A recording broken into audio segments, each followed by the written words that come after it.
It is incredibly fitting that Nekromantik should open with crude, almost childish scribbles. It warns of forthcoming content that viewers may find offensive. And when the very first shot of the film is a close-up of a woman pulling down her pants to urinate on some glass, you are instantly inclined to take heed. Nekromantik doesn't just double down on the crude content from there, nor does it triple down. At the very least, Nekromantik 69's down. The first feature film from German director Jörg Buttgereit, it remains the most infamous of his many disturbed cult classics.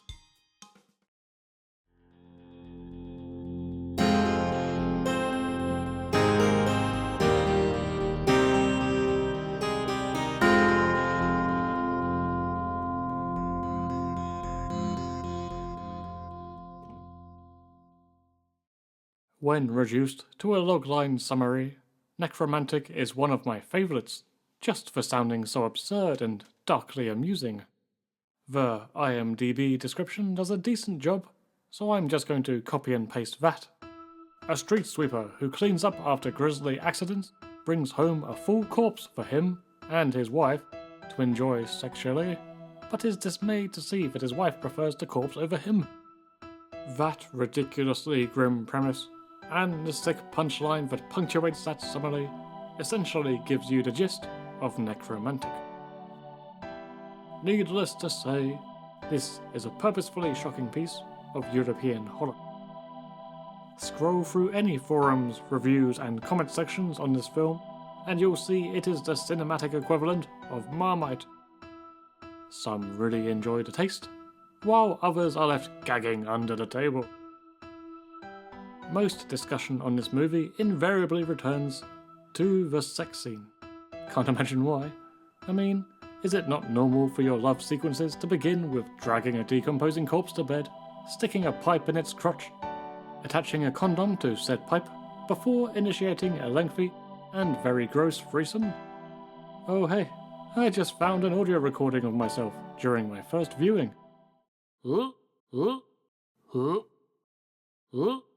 Riding cowgirl on this bony boner is one thing, but I personally draw the line at him repeatedly sucking at and around the eyeball, which was a real pig's eye, taken from a slaughterhouse, no less.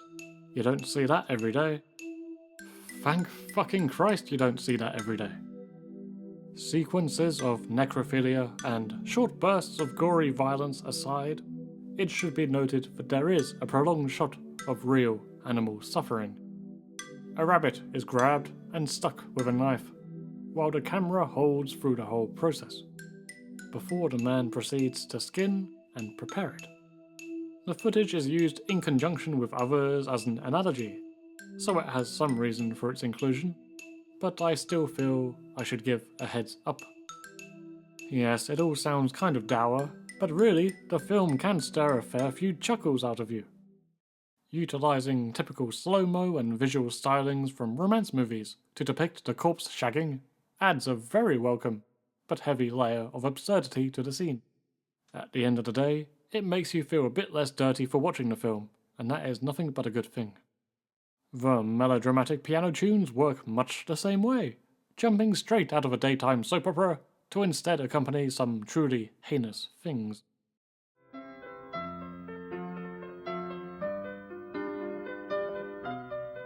Can you tell what it is yet? Other moments include a man accidentally shooting a gardener in the neck, killing him instantly. Unusually for a normal film, but quite typical here, we cut straight to an amused gnome, before the man very casually inspects his handiwork, pausing to sip at his drink. There's a funny disconnect to it all. There's certainly some attempts at allegory and social commentary dotted throughout. Desensitization is the big one, portrayed most effectively when our quote-unquote hero visits a cinema. He and the audience watch some standard slasher fare where a young blonde is stalked, undressed, and stabbed by a dude. You know, the usual crap I talk about on here. The on-screen events are not nice at all, but the audience watches it without emotion, striving to just make out with each other instead. creators of extreme cinema often use this same get-out-of-jail-free card to justify their shocking films. I suppose you can argue on a case-by-case basis whether these directors are full of shit or not. One thing is for sure. If you feel like you've become completely desensitized to horror films, maybe stick this film on. When rightfully questioned why Buttgereit made this strange anomaly of a movie, he said it was simply an excessive pushback against equally excessive censorship rules. In the conservative era of the 80s, as many other countries did, Germany came down hard on horror cinema, cutting scenes here and banning films there. Nekromantik was never submitted for certification, quite wisely. What would be the fucking point of that? But it still found distribution among the classes of cult. As a film, it is not really that well crafted. As an experience, it is unforgettable. If any film was okay to watch in the most grainy, scratched film stock there is, Nekromantik is it. A grungy piece of work from the very beginning, leading right up to a climax that I don't want to utter a single word about. If you know, you know.